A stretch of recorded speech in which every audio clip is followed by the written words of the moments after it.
What led me into this career started pretty early in life.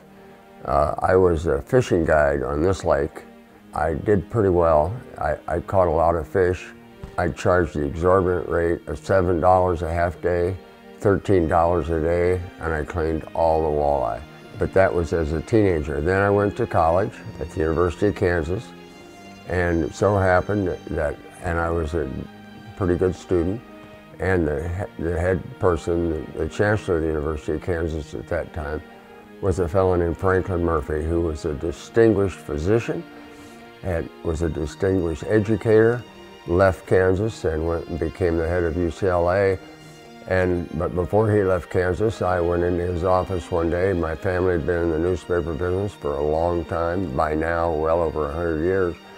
And I had an older brother, and he was destined to take over, so I had to find something to do.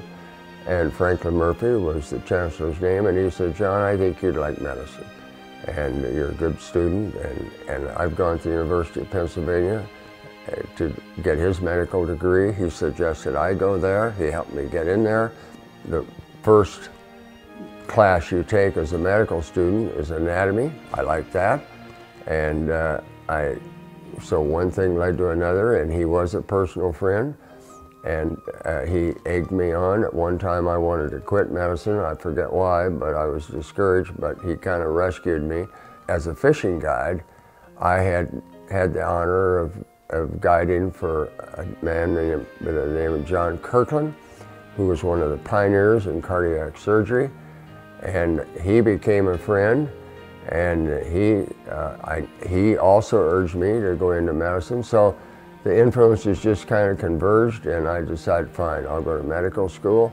And then I decided I wanted to go into some type of surgery, and I couldn't figure out what type, but my impatience led me to believe that I needed to be in the surgical field, not in a medical field. I'm not saying anything against the medical field, but my impatience was such that I knew I could not have somebody come in and have a medical problem and I would give the patient some pills or diagnostic advice. I knew that I was impatient, that if I was going to be in the medical field, it needed to be in surgery. Plastic surgery is the one specialty of medicine where when you walk out of the operating room, you got your results. You've either hit a home run or you maybe haven't.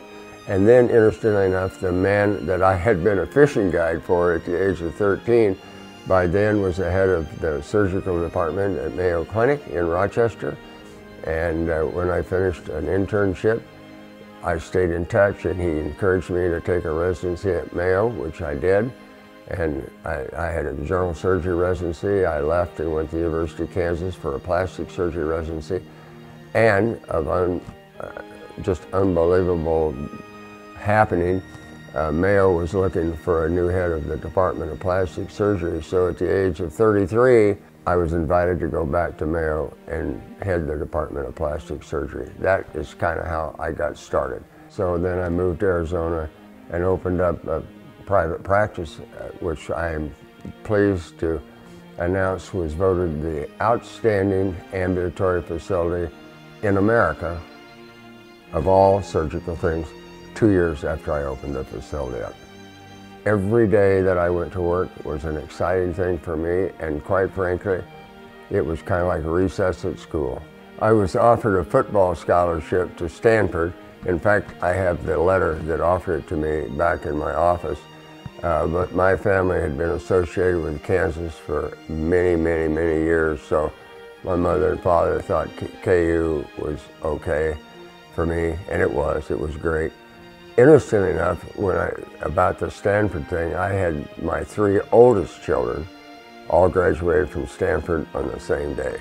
It was a thrill for me to see 3 kids graduate from Stanford, and I just had a grandson graduate from Stanford this last year, and interestingly enough, Condoleezza Rice gave him his trophy. So if my mother and father hadn't have been so pro-KU, we would have had 3 generations in our family graduated from Stanford, but it didn't work out, and I have no regrets. I think, without a question, being named to the staff as head of the Department of Plastic Surgery at the age of 33 was a crowning achievement. I've worked hard. Even now, I spend 100 hours a week plus working, reading, writing, doing things like that. But I have an absolute desire, or I do not, let me put it this way, I do not want to say in an ambulance ride to a hospital after stroking out, I do not want to say, oh damn, I wish I'd done that yesterday. So I'm pretty compulsive about getting everything done I can. I like to work, I don't tire, I don't sleep. My family thinks I don't eat very well, but I push life as hard as I can push it, and it's been irritating to a lot of people, but rewarding, I think, to the same number of people, and particularly selfishly rewarding to me. As opposed to today's youth, I should say, I totally respected and in many ways lived in fear of my father. He was a great guy, he loved me. I just didn't want to screw up. I did not want to screw up. I didn't want to have to face him if I did.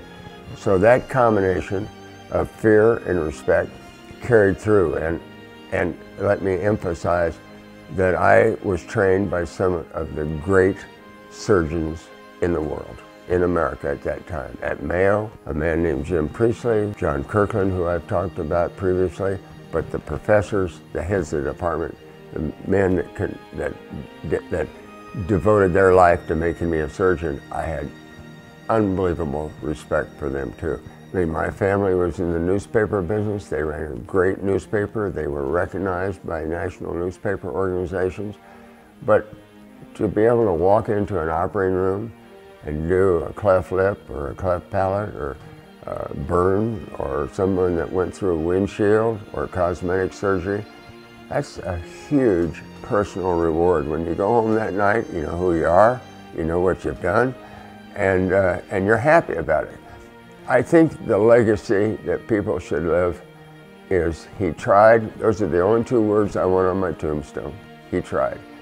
And I think that the ability to gear up and to take responsibility, and I have, again, going back to my father, if he said it once, he said it 1,000 times to me. He said, John, your one goal in life should be to leave the world a better place than you joined it. I think that the legacy that I want to leave, and so far it's worked out, is that your children, your grandchildren, can be happy, they can find a great marriage, but they can find reward and contribute and basically leave the world a better place than when they joined it.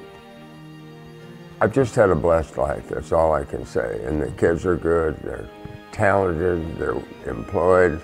If I could summarize my work, my life, my family, it would be fulfilling. In one word, it would be fulfilling.